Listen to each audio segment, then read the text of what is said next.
안녕하십니까. 자, 이제 철도 관련법 강의를 시작하도록 하겠습니다. 자, 우리 철도 관련법 이제 강의 한번 이제 들어가 보도록 하죠. 이 철도 관련법이 이제 어떤 거냐라는 거죠. 그래서 이 철도 관련법이라고 써 있잖아요. 철도 관련법이 뭐냐부터 이제 좀 보시면 되겠습니다. 자, 일단 먼저 철도 관련법이라는 것은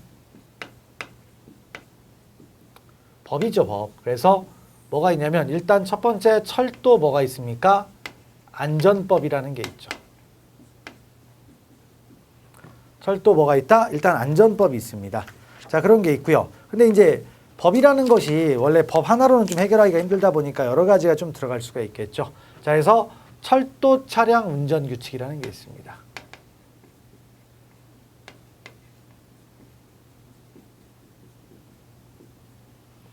철도 차량 뭐가 있다? 이제 운전 규칙이 하나 있고요. 그다음에 또 뭐가 있다? 도시철도 운전 규칙이라는 게 있습니다.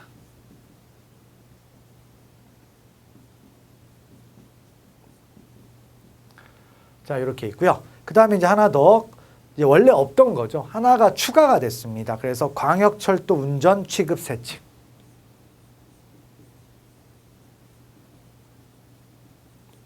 자, 광역철도 운전 취급 세칙.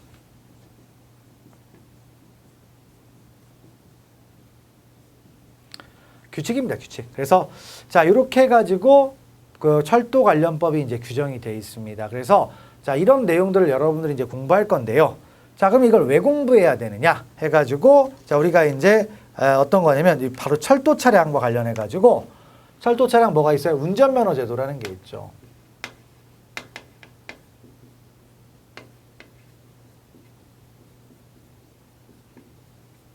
자, 여러분들이 이제 제 수업을 들으시는 분들은 바로 이 철도 차량 운전면허를 시험을 봐서 자격을 취득하기 위한 그런 분들이라고 보입니다. 그래서 자, 이걸 취득하기 위해서 자, 이제 시험 과목이 있습니다. 시험 과목이 있는데 그 시험 과목의 하나의 파트로 뭐가 있다? 20문제 분량으로 뭐가 등장한다? 바로 철도 관련법이라는 게 등장을 하죠. 그래서 자, 이 부분을 이제 보는 거예요. 보는 건데 자, 그래서 이제 요 내용을 여러분들 이제 보시면 됩니다. 근데 보는데요. 좀 특이한 것은 바로 요 부분이 이제 추가가 됐다. 이런 것들을 좀 알아주시면 될 것 같습니다. 그래서 그런 것들을 좀 보시고요. 그래서 면허 취급 뭐 어떻게 되는지 여러분들이 뭐 잘 알고 계실 테니까 일단 법이라는 게 일단 이렇게 규정이 되어 있다라는 겁니다. 그래서 문제가 20문제인데 보통 이제 어떤 식으로 나왔냐면 거의 대부분이 여기서 나왔어요. 여기서 한 적게 나왔다고 가정했을 때 한 15문제 이쯤 나왔는데 그럼 여기가 이제 세 군데에서 규칙이 있으니까 뭐 조금 줄어들 수도 있겠죠. 한 70%, 10%, 10%, 10% 이렇게 나올 수도 있는데 자, 이 부분이 추가됐다라는 걸 조금 여러분들이 눈여겨서 보시면 될 것 같습니다. 자, 그래서 이제 그런 내용들을 이제 볼 겁니다. 근데 자, 일단 요거는 결국엔 규칙이잖아요. 그러니까 우리가 공부를 할 때 법이라는 것은요, 항상 체계가 있어요. 체계가 있기 때문에 뭐다 그냥 다짜고짜 어떤 법을 보는 게 아니라 항상 법이라는 그 순위를 보는 겁니다. 그래서 자, 이런 것들은 규칙이에요, 규칙. 규칙은 이제 명령 내지는 이제 규칙에 불과하기 때문에 법의 하위 규범이라고 보시면 됩니다. 그래서 자, 어떤 식으로 되냐면 우리 법의 체계는 이렇게 좀 써놓을까요? 헌법, 그다음에 법률, 그다음에 시행령, 그다음에 시행 규칙. 자, 이런 것들이 다 명령이라고 표현하는 거죠. 근데 바로 이런 것들은 이제 명령, 여기에 이제 해당하는 것들입니다. 그러니까 당연히 법의 근본은 뭐예요? 여기가 근본이 돼야 되겠죠? 그러니까 이 부분을 여러분들이 집중해서 공부할 필요가 있습니다. 그래서 자, 일단 그거를 잘 알아주시면 되겠습니다. 자, 그리고요, 이제 본격적으로 내용을 한번 들어가 보면 되는데 그래서 이제 봐야 되는데 바로 첫 번째가 이제 제일 중요한 게 뭐였다? 바로 철도 안전법이 중요하다라고 했습니다.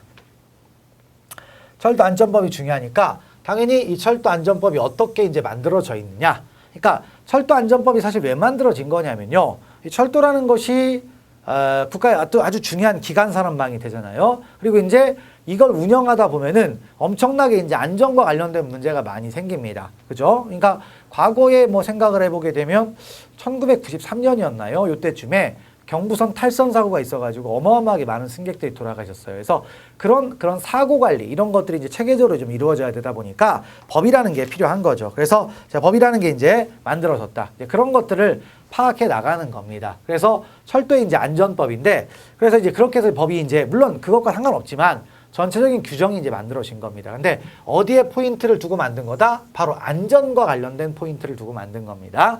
자, 그래서 이제 법이 어떤 식으로 구성되어 있느냐? 일단 체계를 좀 보시면 되겠죠. 그래서 어떻게 되어 있다? 자, 총칙, 그다음에 철도 안전 관리 체계, 철도 종사자의 안전 관리, 그다음에 철도 시설 및 철도 차량의 안전 관리, 그다음에 철도 차량 운행 안전 및 철도부, 철도 사고 조사 처리, 그다음에 철도 안전 기반 구축, 보칙, 그다음에 뭐다? 벌칙. 이런 식으로 이제 규정이 되어 있습니다. 규정이 되어 있고요. 그다음에 이제 내용이 뭐 쭉 있다 보니까 이제 어떻게 되냐면 방금 봤던 것처럼 뭐가 되어 있습니까? 9장까지 나와 있죠. 철도 안전법은 이제 9장. 그다음에 몇 조로 총 구성이 되어 있냐면요. 83조로 구성이 되어 있습니다.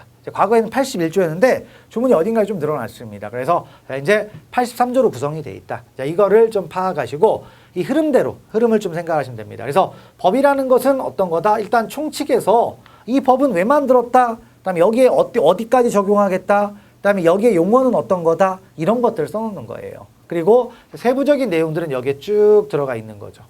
세부적인 내용 쭉 들어가 있고, 그다음에 이제 보칙은 좀 자잘한 것들. 그다음에 이 법을 만약에 위반했을 때 처벌을 해야 될 것 같으면 이제 벌칙으로 처벌을 하는 거죠. 그래서 자, 이런 것들이 이제 규정이 돼 있다라는 걸 좀 알아주시고, 그리고 이제 내용을 들어가 보면 되겠습니다. 자, 그래서 내용을 가시는데요. 그리고 뭐 예상 문제도 나와 있지만 우리는 여러분들 그리고 이제 이런 것들 좀 한번 생각하시면 될 것 같습니다. 우리가 이제 법 과목을 공부를 할 때 법을 전문가처럼 이제 알아야 된다. 물론 그런 마인드로 공부를 할 수도 있습니다. 하지만 지금 현재 여러분들은 이제 뭘 보려고 하냐면 바로 이 철도 차량 운전면허.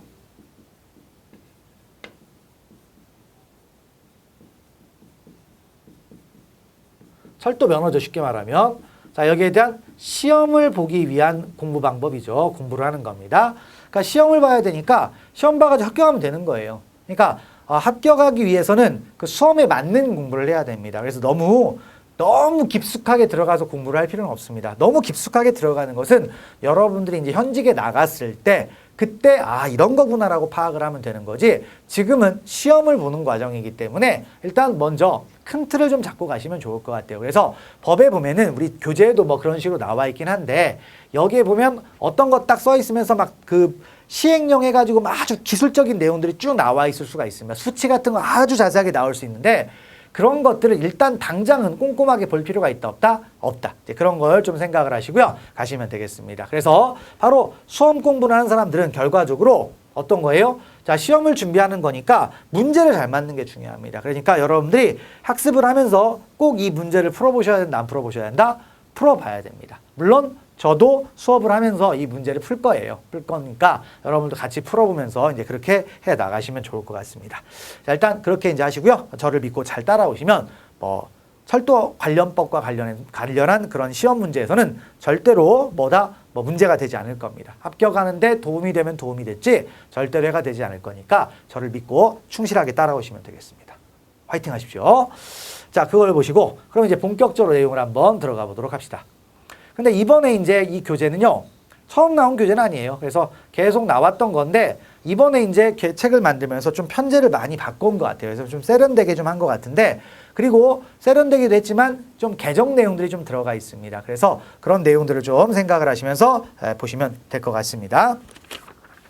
자, 그래서 이제 먼저 자, 총칙 있죠. 총칙은 이제 어떤 거라고 했습니까? 자, 일단 이 법이 왜 만들어졌는지, 그래서 목적, 그 다음 뭐가 있습니까? 용어 정의 있죠, 용어. 그래서 용어 정의하고, 그 다음에 뭐죠? 뭐 관계, 그 다음에 국가의 책무 해가지고 있습니다. 일단 뭐다? 목적.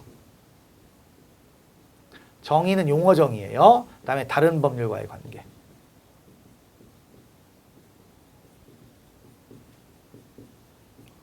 관계 있고요. 그 다음에 이제 뭐가 있습니까? 국가 등의 책무도 있죠.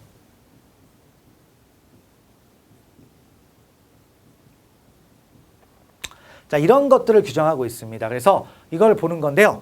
근데 이제 우리가 철도법이라는 게, 이 철도 안전법이라는 게 상당히 전문 분야의 법이에요. 그러다 보니까 이 용어가 처음에 좀 익숙하지가 않을 수가 있습니다. 그래서 그 용어의 정의가 좀 꼼꼼하게 좀 여러분들이 학습을 하시면 좋을 것 같습니다. 자, 그러면 먼저 내용을 들어가 보면 되는데, 자, 그래서 이제 봅시다. 총칙에서 첫 번째 이제 1조 나와 있죠. 그래서 자, 1조는 항상 뭐다? 목적이에요. 입법이요. 이 법을 왜 만들었느냐? 이 부분이 항상 법의 출발점에 나와 있습니다. 자, 그러면 이제 어떤 내용을 담고 있느냐? 그랬더니 이 법은 철도 안전을 확보하기 위하여 필요한 사항을 규정한다. 그러니까 철도 안전을 확보하기 위해서 필요한 사항을 규정한다라는 겁니다. 그러니까 안전이에요, 안전. 자, 그런 것이겠고요. 그다음에 자, 철도 안전 관리 체계를 확립을 한다라는 거죠. 그러니까 규정하고 그다음에 철도 안전을 규정을 하고 그다음에 안전 체계를 뭐 한다? 확립을 하는 겁니다. 그러면 이제 국민들이 뭐가 될 수가 있어요? 이 철도를 안전하게 쓸 수 있잖아요. 그러면 그런 것들이 뭐가 된다? 바로 공공복리라는 겁니다. 그러니까 사람들 공적인 어떤 복리의 증진에 이바지를 한다라는 거죠. 그래서 요 세 가지가 기본적으로 입법 목적이라고 할 수가 있습니다. 그래서 그런 내용들을 좀 알아주고 가시면 되겠습니다.